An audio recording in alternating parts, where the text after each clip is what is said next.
Alex, welcome to the Get in the Mode podcast. Hey, great, David. Thanks. Glad to be back here.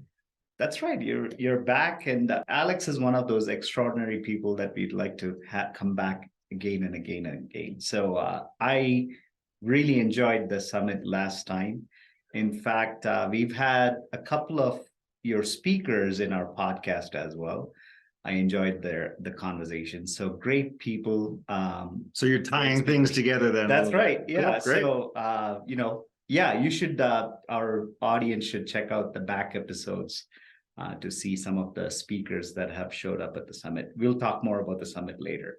But first, you're a big proponent of conscious entrepreneurship. Mm-hmm. I want to first explore what that means to you. To me, consciousness is a big thing. I'm curious what you're thinking about. How would you expand conscious entrepreneurship? Okay, sure. So I've been an entrepreneur for a long time, and I would say that I am working on the conscious part. I'm much more in the entrepreneur part already.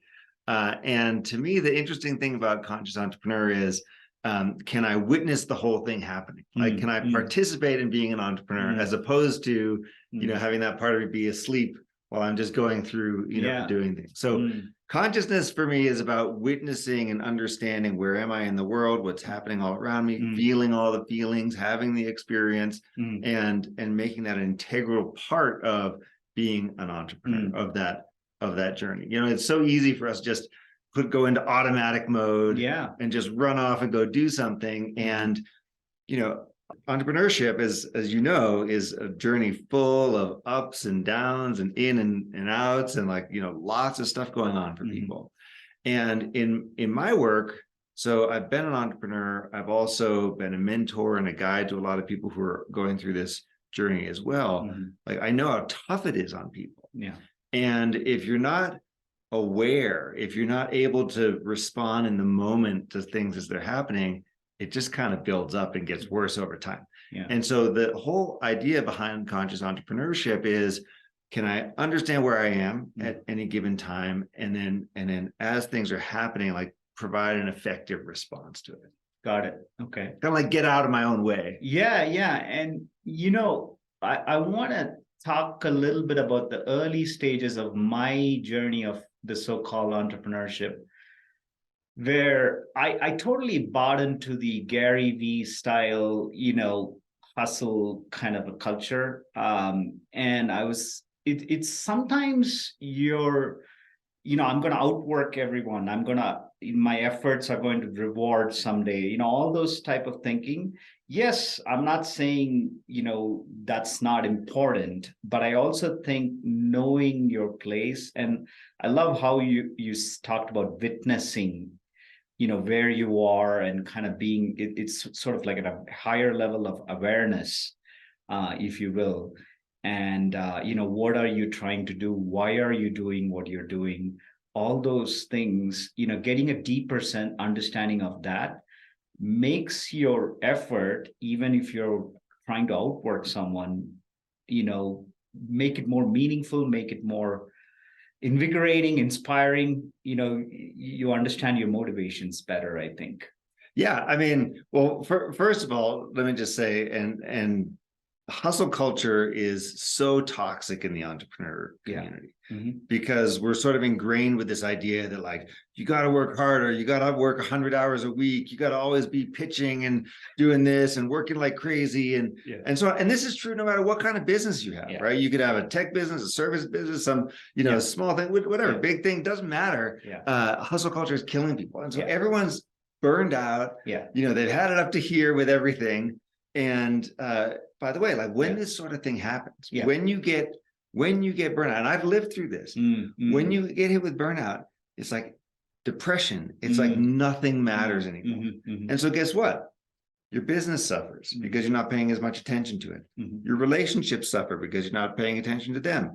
So all of your interactions with, whoever it is, your spouse, your business partner, your customers, your team, your children, all that sort of thing are on the line when you hit burnout. So people will think, well, hey, as long as I'm as long as I'm out there busting my ass, it doesn't matter. Well, actually, there's repercussions all over the place for not getting this right. And you can get really easy to get sucked into this trap that like, I got to just keep going, keep going, keep going. Yeah. And there's misery at the end of that line. Yeah. There's no good at the end of that line. That's exactly right. Since you kind of said you've been through it, I'm curious, what was the indicator for you that you felt like maybe your Batman origin story, so to speak? Like, you know, hey, I've hit rock bottom. I need to make a change. Walk us through that journey. What was that about? Well, so I'll just share that, you know, when I experienced burnout, it was not very long ago. Okay. This was like a year ago, within the last year. And what happened to me was, you know, burnout has a number of different symptoms. And by the way, there's a great book that I read by Jim Young called Expansive Intimacy. And that's a book about burnout and specifically how men deal with burnout. And it's a great example, and a lot of it was parallel to my story. So a lot of people make the mistake of thinking that burnout is simply exhaustion. Hey, you're tired, you know, you need to go sit on the beach for a week, or you need to sleep more, whatever. And that's not it. You know, burnout often is a disconnect between your soul, or what you think you want to be doing, and what you're actually doing in your life. And it creates stress and tension because, you know, part of you wants to be over here, and then your life is over here. And there's this constant stress that wears you down. And the way that it manifests for me is it manifested in, you know, just like the level of things I was caring about went down. Got it. So like I felt depersonalized is the word for this, right? Like everything just seemed kind of far away, if you will, and I wasn't in it, and I didn't feel kind of enthusiastic, and I just felt really apathetic, if you will. And so I was lucky enough to find out about this Jim Young's book, and you know, it really helped me because here's what happens. So a lot of men in particular, when we have burnout, we feel shame. Because, hey, I'm supposed to keep going. I'm supposed to be rolling with this, right? And the shame is, there's that voice in my head that's telling me all these things, and I'm not doing it, and therefore I feel ashamed about that. Right. So we feel shame when we have burnout. And one of the tricks around to deal with that is, of course, you got to look after yourself and, you know, do all basic maintenance and hygiene. But learning how to talk about what's going on for you is really important.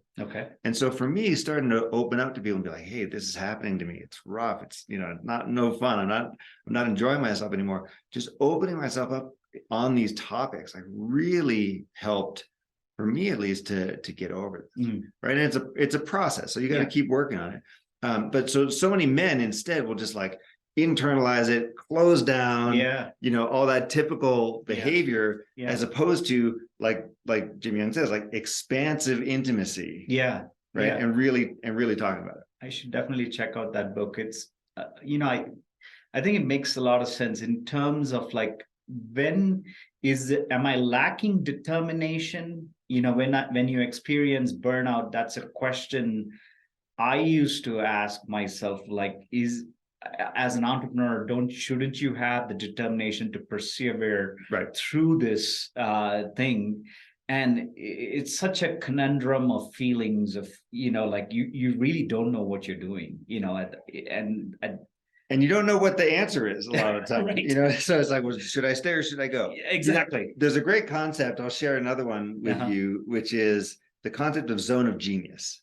Right. So this is created by Gay Hendricks. He wrote a book called The Big Leap. Zone of genius is a big deal in that. Gay Hendricks, by the way, is coming to speak at the Conscious Entrepreneur Summit in June. That's awesome. And so the idea behind the zone of genius is things that you are so specifically good at, that you love doing them, that work feels like play, that time slows down when you're doing that. You could do it forever, like without a break.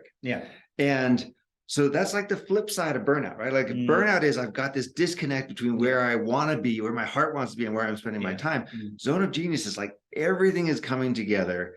The wind is at my back. You know, the universe is propelling me forward. And, you know, for entrepreneurs, when you can find that magic, right, it's like everything changes. So that's why I love the concept of zone of genius. Definitely sounds like a game changer. Yeah. I definitely want to check out those books. So we'll put those on the show notes.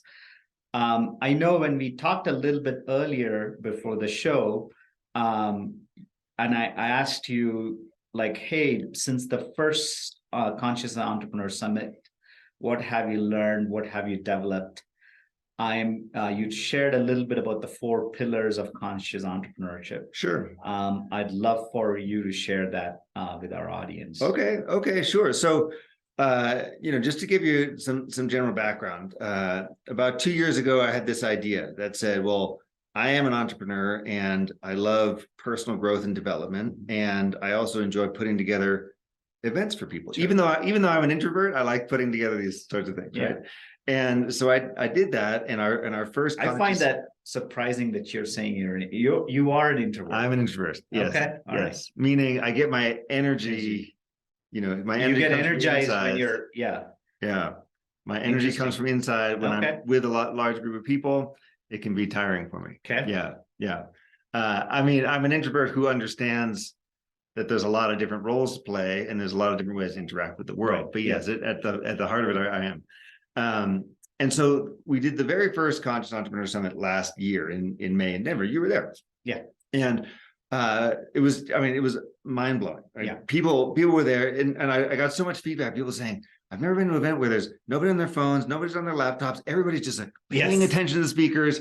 Audience is so well behaved, and it's because that I can vouch for, guys. Yeah. Everybody was participating, so much engaged. It was probably one of the greatest conferences I've ever attended. So kudos to you for that. Sorry to that's great. So part of it was because we really hit a nerve with this idea of the core concept of conscious entrepreneurship is what do I need to do inside to make sure that I'm manifesting and creating the business that I want on the outside? Yeah. But I need to do inner work first. Yeah. And so we brought together, as you know, all these amazing people and ideas and speakers and stuff together. And as we started to think about what we want the future of this business to be, or what we want the future of this organization to be, and how we want this to emerge and what it can do in the world, I started to be a lot more thoughtful about constructing a foundation for conscious entrepreneurship. And so that's where these pillars ideas come. Yeah. And the main idea here is, so many entrepreneurs have a big vision, big idea, and they want to run out and change the world right away and do something big and impactful. Which is fantastic. And you can only really get there. You're only going to have the impact you want if you do other stuff first. Yeah. And primarily it starts with you. And so I created a construct of 4 pillars of conscious entrepreneurship. And the way it goes is, the first one is myself, the conscious you, put it that way. Right. And this is about how I act, how I behave, my thoughts, how I talk to myself, how I show up in the world, my habits, all that sort of stuff. And the idea is, anything I do for myself gives me so much value in return, right? Just exponential impact out there. And the primary thing that I need to think about at this stage is, am I willing to make the commitment? Right. So commitment is the very first thing that needs to happen. And in my mind, kind of the very basic level of conscious entrepreneur is committed to personal growth. Got it. Am I committed to my personal growth? Do I know that everything I do, every dollar or hour I put into myself is going to have a huge impact and benefit for me? Right. So that's the first part, right? And so it's a personal journey. Sure. And you got to decide. And some people are there and some people are not there yet. Right. And so, part of the work that you do on this podcast is helping to move that conversation. That's part of what we're doing with Sun, trying to move that conversation. So people say, all right, I'm committed. I understand that personal growth is the way. Yes. Okay. So then the next point out of that is how do I operate as a leader? So it goes from, me to a leader, and a leader is primarily a small group. It's a small group around me. So it could be family, it could be my team, but it's, usually a smallish group of people. And it's how do I operate in this context? Mm-hmm. These are people who look to me for guidance and leadership. These are people who I spend a lot of time with. So we have a lot of shared Mm-hmm. interests and values and things like that. And here the behaviors are social interactions and what am I modeling for people? Mm-hmm. How do I communicate with them? How do I respond when things are happening out there in the world? Right. You know, stuff like that. And so the way that I think about this is a journey of then manifesting what I've learned so far.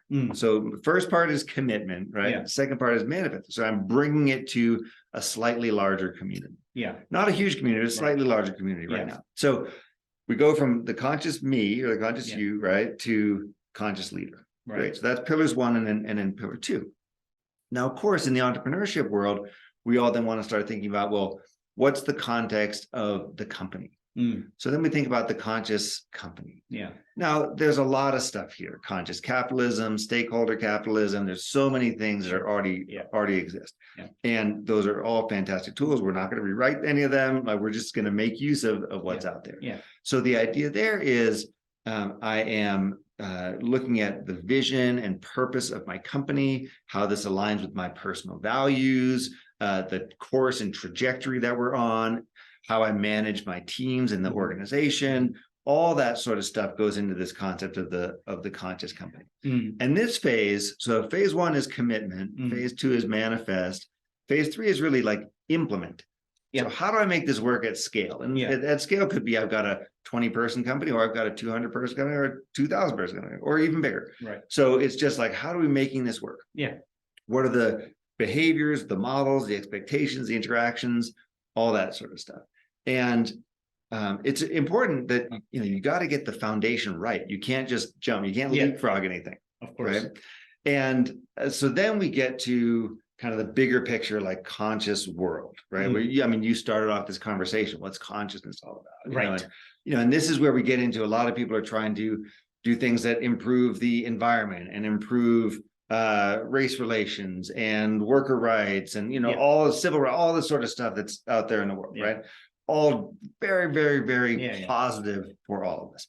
And that's a mission of inspiration. Yeah. So we go from commitment to manifest to implement to then inspire. Right. And so that's the journey. And so many entrepreneurs, they want to start just by like, hey, I want to do the cool thing that's going to inspire the world. Right. Well, great. Make sure we do our personal work first. Make sure we're working at a certain well with the team. Yeah. Make sure that we're doing the stuff in our companies. And then, of course, we're going to bring this to the world. It's going to be inspiring. It's all going to work. Yeah. But we got to go through these different pillars, so to speak. Yeah. It's almost like you create the conscious you, then you become the conscious leader, right? And then you move on to kind of have a circle or a network of people that you're working with to create that conscious network. Yep. And then that thereby all of this together makes that conscious impact that you want to make on the larger scale. Yeah, right? That's right. Correct. Yeah, I think it's a great one. Like I remember reading somewhere from this mystic Meister Eckhart, the German mystic in the 14th century. Like, if you have a small inner world, your outer world will be like, you kind of start thinking very low things, like, oh, I just want to make money, those type of things. Okay. Versus if your inner world is large and it's done the work, there is no way your outer world will be small. Like, he almost kind of like makes this guarantee, and it's so interesting. Like, for me personally, it goes beyond entrepreneurship. Like, for example, we were talking about Meister Eckhart, who's a mystic, who just lived a monastic life. Never ran a company or anything that's, $1 billion, but still, we still are talking. He's such a big influence in the spiritual realm. So I think, going back to what you were saying earlier, like, when you start with you, the conscious you, I think, like, that's foundational. And you don't just end there. It just kind of permeates to other things, other stages that you're talking about. It starts with the choice. Right. The choice is, I am going to commit to this. Right. And, there you go. So from there, you can then sit back and you can say, are these things in alignment with my choice? Or they are out of alignment with my choice? Whatever it is. So that's why I say the commitment is the very first part of it. And what's funny is earlier, I think 10 years ago, we didn't even have this as a choice. It's like the awareness of entrepreneurship has been raised, so to speak, like people like you, and there's people coming to these events and conferences, and authors and speakers talking about these things. It's in the zeitgeist now. Earlier it was all about, like, if you read like business books, it's all about optimization, how can you make sure people are productive, those type of things, right? So you just can't escape it these days if you're an entrepreneur. Well, I mean, you've probably seen this. I've seen this. Entrepreneurs who are outwardly successful, but maybe they don't have good relationships, or they have substance problems or alcohol problems or what have you. Or Absolutely, their personal lives are a mess. Yeah, and you can't optimize your way out of that. Right. And so the theme, like the trend that's going on here, is toward whole person living. Yeah. Right. So yes, I'm an entrepreneur. I have all these other roles that I play in my life. Right. As do you. And so it's like, great. My work is a part of that. Yeah. And being aware and conscious as an entrepreneur, guess what? Helps me everywhere else too. Yeah. Yeah. No, all you biohackers out there. Yeah. We're, talking about optimizing yourself. Like, I do a little bit of biohacking, but I think I also want to keep that in check, where that doesn't become like, there are some boot camps of biohacking where you kind of stay awake, do certain things to stay awake for like 48 hours and things like that, and you think about strategies for your business and things like that. Like that to me is on the other side of the spectrum, a little bit of extreme as well. Like I think a little bit of biohacking for your own good is good, anyway. But you do meditation. Yes. Right. So that's an incredible tool. I've started that this year. So yeah. Last year was my workout year. This year is my meditation year. So I've added that to my. It's such a powerful tool. Yeah. It doesn't take a lot of time, doesn't take a lot of energy. Really great way to refresh, reboot. Yeah. Kind of get some reflection on the day. Yeah. Yeah. Now, we talked about the stages. We talked about the journey. We're going to take a quick break to hear some testimonials from your summit.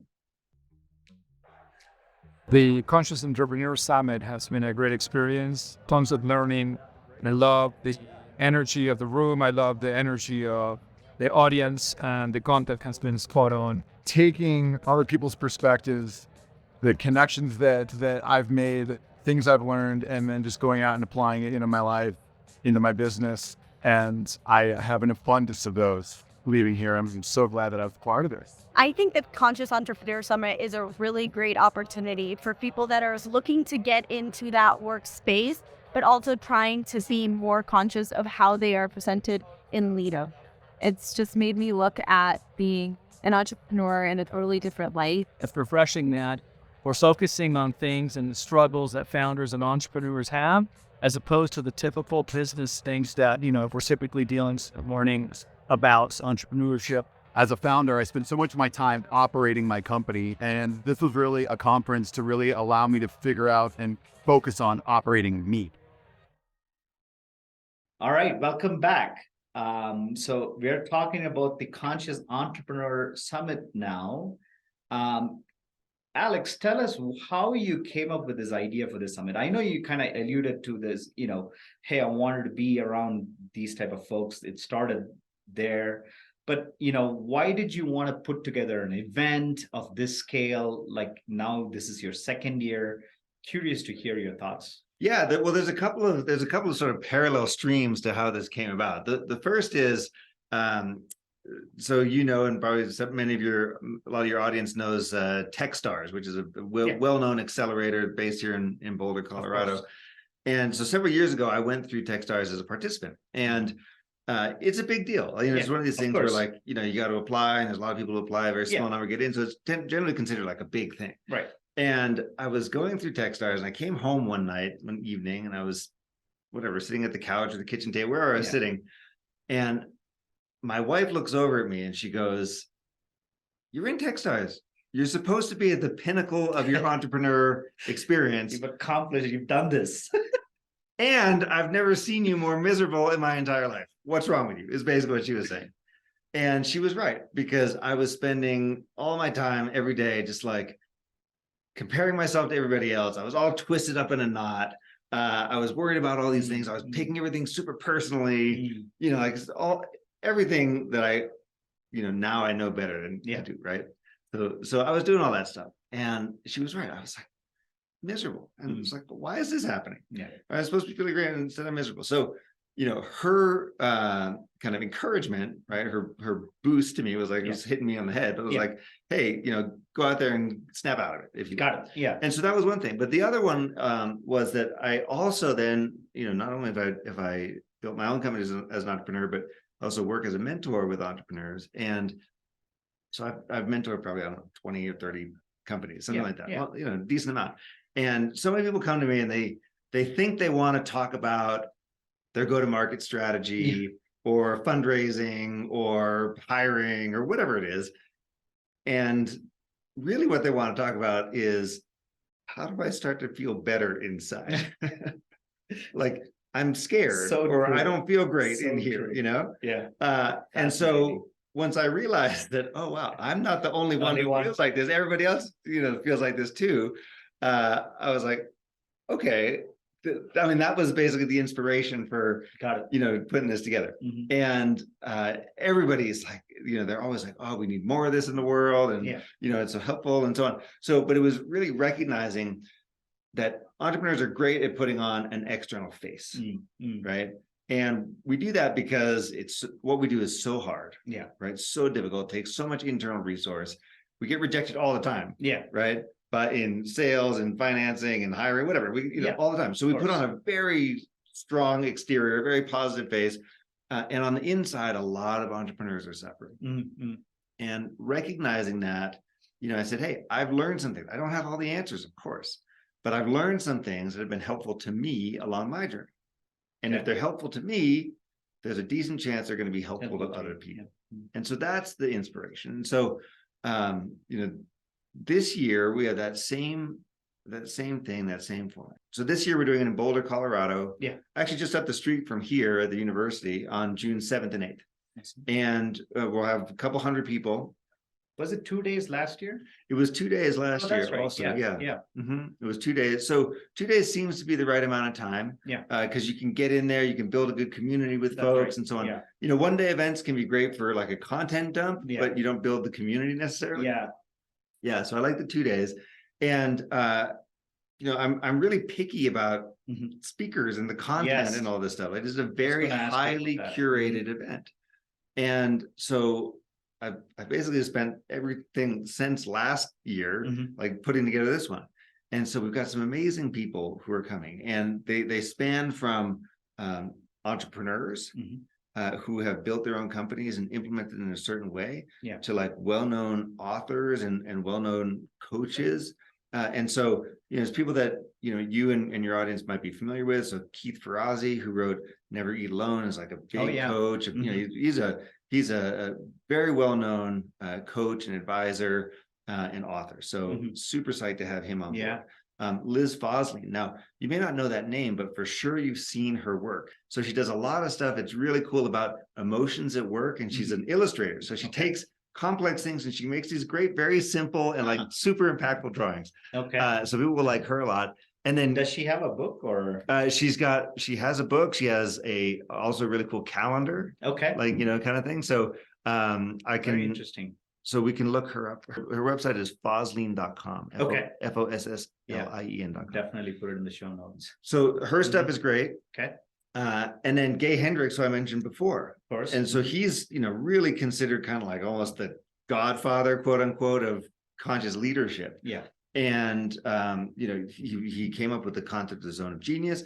He's also been an entrepreneur himself. He's built and sold a couple companies. So really just has a wealth of information to share. So, these are the kind of people that we bring. And what I want people to come away from the event with is like some ideas and tools and inspiration for like, hey, here's how I can be, or here's things I can start doing, Mhm. personally.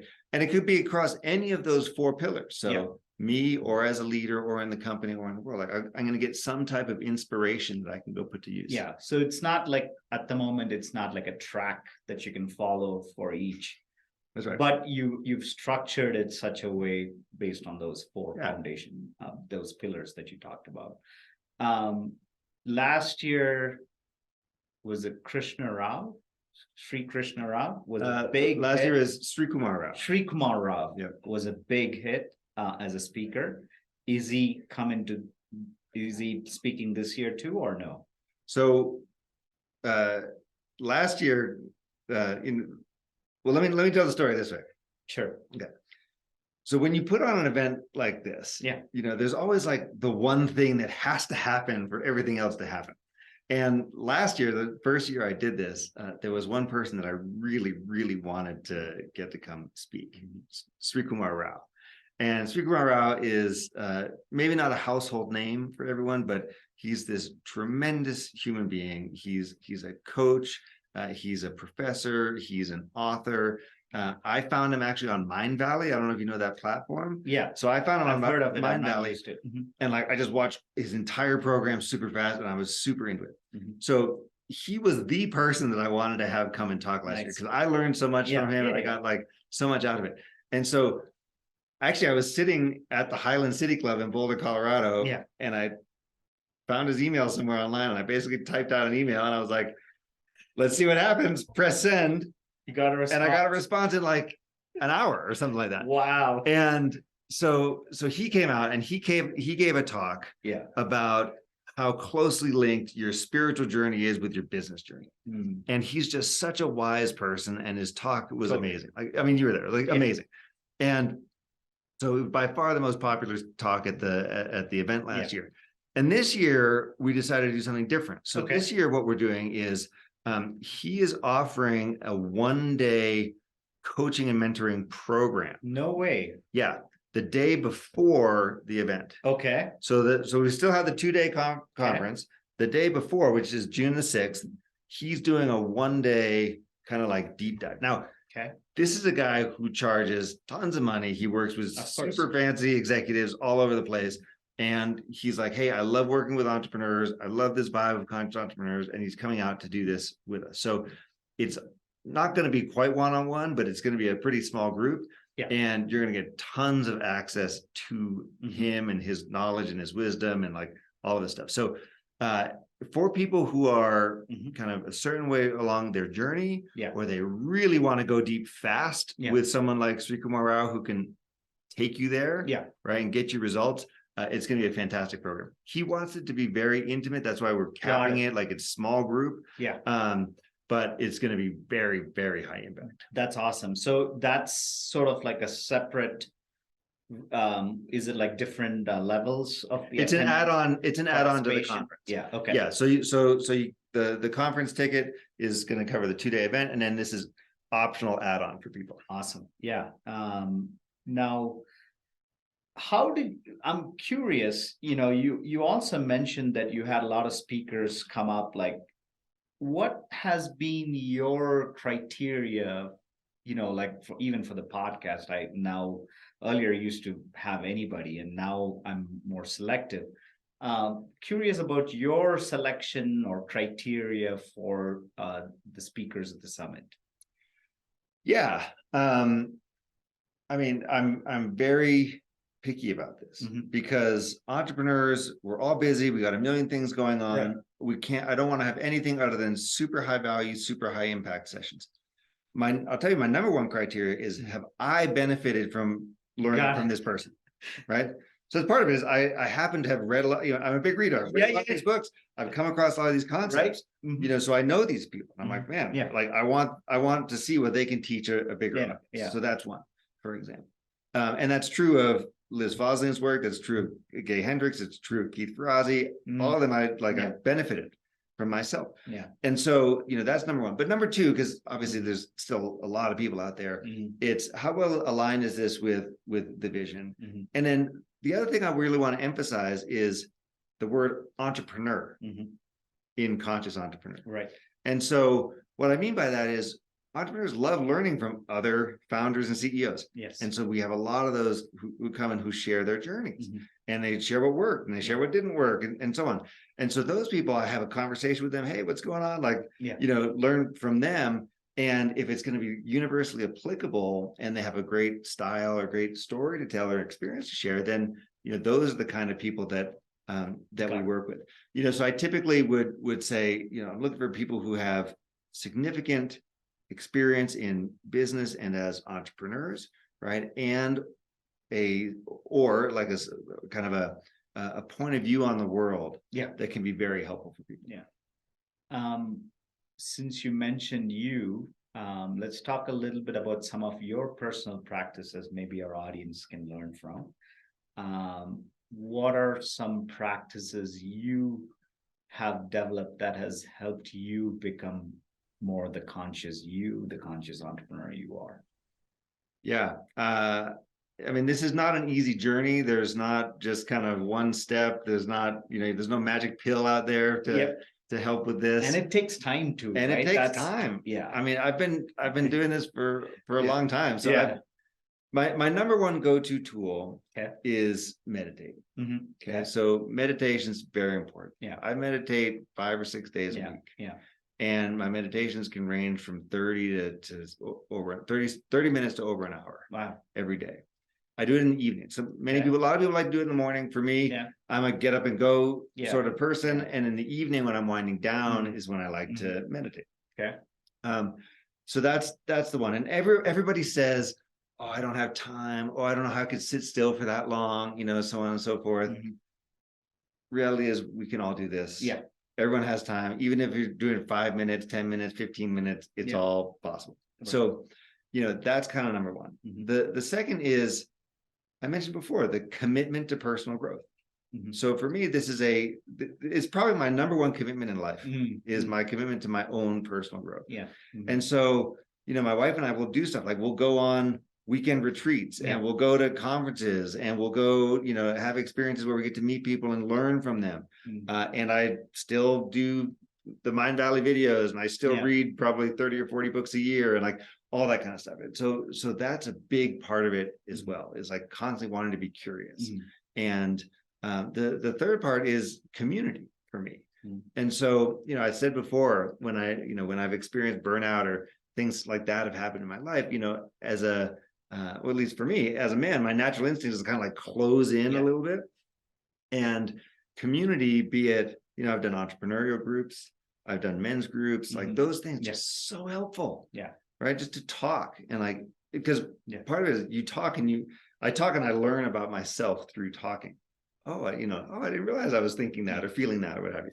And so those are things that I do that have been, magical for me. And it's a journey. And like, I certainly don't have all the answers, but what I do have is I have total 100% commitment to my own personal growth. Yeah.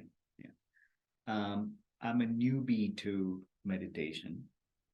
Number one, I'm curious, do you use an app or do you follow someone? Do you go to a retreat, meditate? Like, how have you gotten into it? How long have you done it? Lots of questions there. Sure. Okay, fine. So we can talk about meditation. I've done various types of I did my very first meditation class in 2005 in Boulder, Colorado, at the Shambhala Center, just down there on Pearl Street. Okay. And that was my very first exposure. It was like a weekend. It was a weekend class, and it was interesting, but it didn't really stick. So probably 5 or 6 years later, with my wife, we got into kind of built a new meditation habit. Okay. And this was very mystical. It was like, based on this Indian stuff, very mystical and, whatnot. So we did that for a while, and I spent a lot of time in India. I spent months actually in India meditating and learning and studying. And more recently, I've been doing the meditations primarily of Dr. Joe Dispenza. Okay. So maybe a name that your audience has heard of. He's pretty well known. Okay. Very, very interesting approach. And so it's not an app that I use, but I listen to his he's got recorded meditations, so I listen to those, and they vary in length from about half an hour to about 90 minutes. Okay. And so you can kind of choose which one you want to feel like every evening or whatever. But let me tell you what I like about his style. Sure. What I like about his style is he is so clear that you are the creator of your life. And so it's a very active mindset that he puts you Got in, it. right? Yeah. Now, of course, the meditations are quite soothing, and they're meant to be calming your mind and like resetting your nervous system and stuff like that. But his overall philosophy and his overall spirit is, hey, you're in charge here. Like nobody else is in charge. So you have the tools to go do. Yeah. And I find that really inspiring and uplifting. I like that a lot. Okay. And then the last piece was summer before last, I did a 10-day Vipassana silent meditation. Okay. And that was just great. Like that was just 100% amazing. And everyone says, oh, I can't imagine sitting in silence for that long and meditating for 14 hours a day and so on. Truth is, it's hard. I think you have to work up to that. It's hard. I don't think I can. It's so great. It is. I'm sure amazing. it is. Yeah, I would definitely vouch for it once I get there. But I'm not there yet. Next year, man. Next year. I might see you there. Yeah. I've been using Sam Harris's. It's interesting. Like it's very contrasting actually. I've been using Sam Harris's Waking Up app to meditate. And his approach to meditation is more about awareness and being like, he uses mindfulness in a different way, I think. Like, I don't know how much you know of him, like he doesn't believe in free will, those type of things. So, like how you talk about you being the creator of your world, he would almost say, you don't have to. And he would say, again, I'm a newbie, so I'm not trying to, it's not a competing thing, but I'm just it's very interesting to hear the contrast in what and I think the value is, it's kind of like, can you benefit from reading? It depends on what you read. It depends on I like reading literature and poems. Is there any value in reading a poem and you come out like, now you can be this like a different person, but you've enjoyed that moment of reading that poetry. Or you might read a self-help book or something and then you come out a different person, so long story short, meditation does have value. That much I can tell just from the practice of it. It's not like I'm not looking for a biohack or a relaxation. Like it calms yes, that's a byproduct, but that's not why I'm doing it. Like, can you relate to that? Like, I can totally relate to that. Okay. So for me, it's almost a part of my physical routine. Yes. Like that's it. Is. And if I don't meditate for several days, like I start to notice, and then my wife starts to notice, and then everybody else starts to notice. Right. Yeah. So it becomes part of you, so to speak, and then you just kind of experience your own world in a different, much, fuller way. I think, is, well, everybody, Conscious Entrepreneurship Summit, check it out. We have discount codes in our show notes. Where can folks reach you? Your website, please share some. Great. Yeah, no, awesome. So love to connect up. I'm very active on LinkedIn. So I'm easy to find on LinkedIn, and the best place is consciousentrepreneur.us. So that's the site for the Conscious Entrepreneurship Summit. And, love to see everyone there. And we do have codes for the listeners of this podcast. Yes. Yeah, very definitely. Cool. Yeah. Alex, pleasure having you. Okay. Great to see you, David.